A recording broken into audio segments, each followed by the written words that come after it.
राम को बीजेपी से आप अलग नहीं कर सकते। जम्मू कश्मीर से लेकर कन्याकुमारी तक, महाराष्ट्र से लेकर असम तक जिस पे आप बात करते हो, और वही अगर आपका प्रोजेक्ट सवालों के घेरे में आ जाए, विपक्ष उस पर सवाल उठाने लगे, जो भी व्यक्ति है उसके मन में एक संशय पैदा हो जाए कि अरे यार ये क्या हो गया। आपसे प्रशासन संभला नहीं, आपसे मंदिर ट्रस्ट संभला नहीं, आप सनातन की बात करते थे, भगवा पहने हुए सत्ता पे काबिज थे, फिर भी आप चोरी रोक नहीं पाए। पब्लिक सेंटिमेंट है, सेंटिमेंट का खेल है। जब उनको लगेगा कि हम आपके साथ जिस चीज पे आए थे, जिस विश्वास से आए थे, जिस सनातन के लिए आए थे, वही कमजोर है, तो हम आगे आपके साथ कैसे उस नाव में सवार हो। राम मंदिर का मुद्दा इस वक्त सुर्खियों में है। हालांकि उसको लेकर अब तमाम तरीके के आरोप और प्रत्यारोप लगाए जा रहे हैं। एक तरफ विपक्ष है, दूसरी तरफ सरकार। लेकिन इन सब से अलग एक सवाल ये उठ रहा है कि इसका असर आगामी विधानसभा चुनाव पर क्या पड़ेगा। तो इस पर हमारे साथ बात करने के लिए हमारे संपादक जी हैं, उनसे जानेंगे। सर, राम मंदिर का मुद्दा सुर्खियों में है। अब इसको लेकर एक और सवाल उठने लगा है कि 2027 विधानसभा चुनाव में इसका असर पड़ सकता है और बीजेपी को इसका खामियाजा भुगतना पड़ सकता है। तो उस पर आपका क्या कहना है? देखिए, राम को बीजेपी से आप अलग नहीं कर सकते। बीजेपी की पूरी राजनीति आप देखिए तो राम के इर्द गिर्द ही आपको मिलेगी। 1990 में रामलला हम आएंगे, मंदिर वहीं बनाएंगे, पूरा जब ये आंदोलन हुआ, कार सेवकों का आंदोलन हुआ, और सबसे पहली बार बीजेपी की सरकार बनी, मायावती के साथ बनी, कल्याण सिंह मुख्यमंत्री बने। उसके बाद आते जाते रहे 2021, 2001, 2002 राजनाथ सिंह, वो दौर चलता रहा। फिर उनका वनवास भी हुआ, वनवास कटा, उस समय भी यही नारा था, उनके मैनिफेस्टो में था, रामलला हम आएंगे, मंदिर वहीं बनाएंगे। तो देखिए, उनका वो वादा 2014 में था, 2017 में था, केंद्र में सरकार बनी, राज्य में सरकार बनी, और उन्होंने उस तरफ कदम, सुप्रीम कोर्ट का निर्णय और भव्य राम मंदिर बनाने के लिए बजट हुआ, अध्यादेश, वो अलग अलग उन्होंने काम करना, जमीन लेना शुरू किया, और एक से बढ़कर एक प्रोजेक्ट। अयोध्या सजी है, नो डाउट बहुत बेहतर सजी है। 2022 विधानसभा चुनाव जब था, तो देखिए जो सिंगर होते ना, वो भी उसी टेम्परामेंट में गाना गा रहे थे, ऐसा ही कैंपेन बनाया जा रहा था। अयोध्या भी सजा दी है, काशी भी सजा दी है, श्याम के मतवाले मथुरा भी सजाएंगे। वो बताना था कि ये दो तो हो गया, अब तीसरा। तो उनका राम के इर्द गिर्द, राम के नाम पे जय श्री राम के नारे से ममता बनर्जी चिढ़ती थी, जय माता दी बोलती थी। 2021 का जब विधानसभा चुनाव था बंगाल का, तो जय श्री राम ही नारा ट्रेंड हुआ, वहां पे वही सनातन हिंदुत्व का नारा दिया गया था। और आपको याद है कोठारी बंधु, जो दो भाई कार सेवा के दौरान जिनकी मृत्यु हुई थी, वो भी बंगाल के ही थे। तो अब राम के नाम को कैसे वहां भुनाया गया, अभी आपने 2026 विधानसभा चुनाव में देखा है। अब ऐसे में जो आपका प्रोजेक्ट सबसे बड़ा रहा हो, जिसपे आप जम्मू कश्मीर से लेकर कन्याकुमारी तक, महाराष्ट्र से लेकर असम तक जिस पे आप बात करते हो, और वही अगर आपका प्रोजेक्ट सवालों के घेरे में आ जाए, विपक्ष उस पर सवाल उठाने लगे। 2024 में भी आप चुनाव हारे थे लोकसभा का, कैसे अभी उसको मैनेज कर रहे थे। पीडीए के पिच पे आप पहुंच गए, चलिए पीडीए पे भी हम नहीं आते हैं, आप अभी आप मैनेज कर रहे थे। ऐसे में वही चीज सवालों के घेरे में आ जाए, सनातन जो भी व्यक्ति है उसके मन में एक संशय पैदा हो जाए कि अरे यार ये क्या हो गया। लोग पूछने लगे मेरा चढ़ावा कहाँ है, अलग अलग जगह अलग अलग इंटरव्यू में पूछ रहे भाई मेरा काग संडी कहाँ है, मेरा सोने का ईंट कहाँ, क्या हुआ। तो अलग अलग तरीके से जब इस तरीके से लोग सवाल पूछने लगे, अभी तो ट्रस्ट से पूछ रहे हैं, लेकिन वो ट्रस्ट किसके अधीन चल रहा है, सरकार के अधीन, पदेन सदस्य सरकार के। तो आप कहीं ना कहीं वो टेम्परामेंट, वो पोजीशन देने में नाकाम हो गए जो लोग चाहते थे। तो ये आप जब पब्लिक सेंटिमेंट है, सेंटिमेंट का खेल है, जब उनको लगेगा कि हम आपके साथ जिस चीज पे आए थे, जिस विश्वास से आए थे, जिस सनातन के लिए आए थे, वही कमजोर है, तो हम आगे आपके साथ कैसे उस नाव में सवार हों।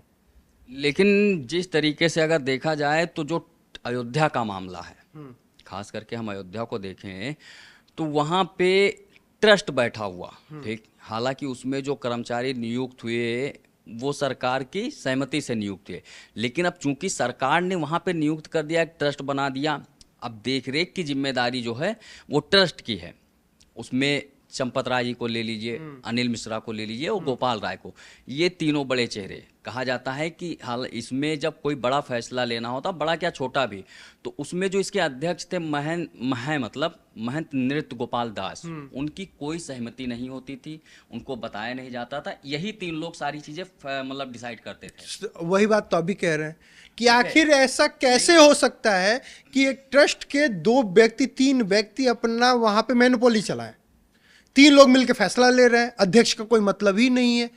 तो फिर ये तो आप वही बात कह रहे हैं, तो फिर कैसे लोग विश्वास करेंगे? पहले मेरी पूरी बात हो जाने दीजिए। मेरा कहने का मतलब ये है कि वहां पे जो फैसले ले रहे थे या जो भी हो रहा था, वो मामला केंद्र का है। अगर आप यूपी विधानसभा चुनाव देखेंगे तो अब मोदी के नाम पे नहीं, अब जो चुनाव हो रहा है 2000, चाहे वो 22 का हो और चाहे ये 27 का, वो योगी के चेहरे पे बीजेपी लड़ रही है। और वो उसकी मजबूरी भी है, क्योंकि योगी की लोकप्रियता जो है देश में लगातार बढ़ रही है, और इसी वजह से शायद केंद्र सरकार चाह कर भी योगी को नहीं हटा पा रही है। देखिए, ये हम लोग को लगता है, ये आपको लगता है, एकदम नहीं है। हाउडी मोदी वहां पे वाशिंगटन में शो हुआ था, ट्रंप भी मोदी के नाम पे चुनाव लड़ा था। ये तो योगी आदित्यनाथ हो गए, और फिर पुष्कर सिंह धामी। अभी 5 राज्यों में चुनाव होगा, मणिपुर, गोवा, उत्तर प्रदेश, उत्तराखंड और पंजाब। अभी बंगाल में भी चुनाव हुआ, बिहार में भी चुनाव हुआ, महाराष्ट्र में भी चुनाव हुआ। मोदी के नाम के अलावा कहीं नहीं चुनाव। 2022 में वो याद है फोटो, कंधे पे हाथ रखा हुआ, राजभवन की फोटो थी, वो बताने के लिए थी कि ठीक है, हमारा हाथ रखा हुआ है, यही मैसेज था। और आप भी आज भी जानिए, आप मतलब अगर आप जमीन ग्रास रूट पे जाइए तो किस किस योजना के लोग बारे में जिक्र करेंगे? एक तो फ्री राशन सभी को मिलता है। वो कौन सी योजना है? प्रधानमंत्री जन कल्याण अन्न योजना, उसके तहत लोगों के घर में आता है। दूसरा अगर किसी का जिक्र करेंगे, सोलर। अब दूसरा अगर किसान निधि योजना, हर किसान के खाते में वो 6,000 रुपये। उसके बाद तीसरा अगर बात करेंगे तो सोलर योजना की बात करेंगे, प्रधानमंत्री शौचालय योजना के बारे में बात करेंगे, प्रधानमंत्री आवास योजना के बारे में बात करेंगे। कौन सी? उसके बाद प्रधानमंत्री ग्राम सड़क योजना के बारे में बात करेंगे। फिर आप ऐसा कह रहे हैं कि मोदी के नाम पे चुनाव नहीं होगा? मोदी को हटा दीजिए। एक समय था इंदिरा इज कांग्रेस, कांग्रेस इज इंदिरा। आज मोदी इज बीजेपी और बीजेपी इज मोदी। लेकिन ये कहीं ना कहीं यूपी में लागू नहीं होगा। उसका कारण है, अगर आप ये बात कह रहे हैं कि मोदी के नाम पे और मोदी के चेहरे पे चुनाव हो रहा है, तो योगी आदित्यनाथ ने पश्चिम बंगाल में 22 सीटों पर प्रचार किया, ठीक, उसमें से 19 सीटों पर जीत मिली उम्मीदवारों को, वो भी बहुत बड़े अंतर से। अब एक बात मैं अब आपको और अच्छा आंकड़ा, महाराष्ट्र में भी ऐसे निकालेंगे तो निकल जाएगा, और ऐसे ही आप मध्य प्रदेश में निकालेंगे तो निकल जाएगा, और ऐसे ही आप गृह मंत्री का भी निकालेंगे तो निकल जाएगा, और पुष्कर सिंह धामी ने भी जाके वहां पे प्रचार किया था, वो भी निकालेंगे निकल जाएगा। सबका स्ट्राइक रेट आपको 80-85 का मिलेगा। लेकिन जिस तरीके प्रधानमंत्री का निकालेंगे तो आपको 100 मिलेगा।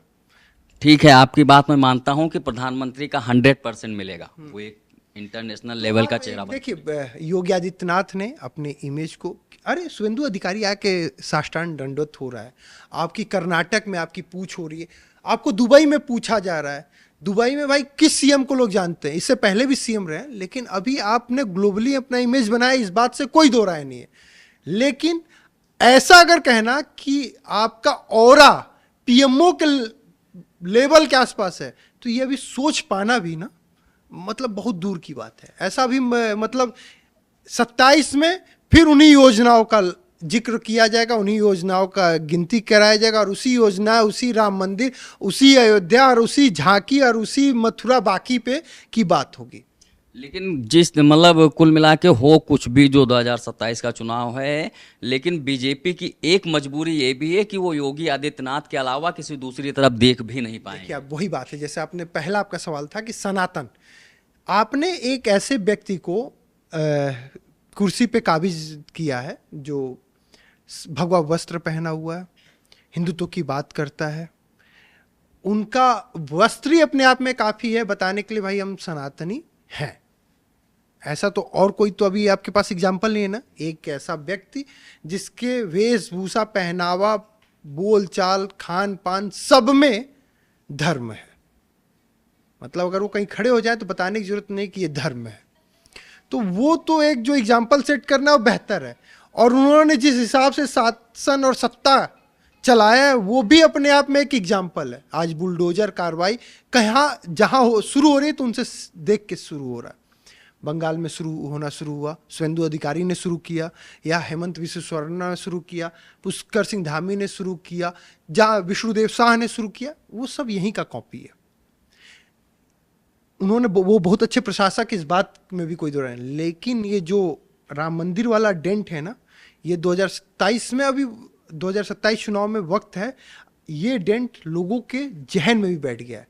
आज कहीं ना कहीं प्रश्न चिन्ह हर कोई खड़ा कर रहा है कि आपसे प्रशासन संभला नहीं, आपसे मंदिर ट्रस्ट संभला नहीं, आप सनातन की बात करते थे, भगवा पहने हुए सत्ता पे काबिज थे, फिर भी आप चोरी रोक नहीं पाए, आप 3 लोग की मोनोपोली रोक नहीं पाए। सवाल आपसे ही हुआ क्योंकि आप सत्ता में हैं। वो डेंट के साथ इन्हें 2027 चुनाव में जाना ही पड़ेगा। खैर 2027 का चुनाव किस तरफ जाएगा और क्या होगा इसका परिणाम, ये आने वाला वक्त बताएगा। लेकिन अयोध्या का जो मुद्दा है वो पूरे देश में सुर्खियों में बना हुआ है। कैमरामैन अभिजीत के साथ शैलेंद्र वर्मा, बतकही चौक। New public inter college Lucknow, admission open. For more information call 0522 282232 और 7755 089585।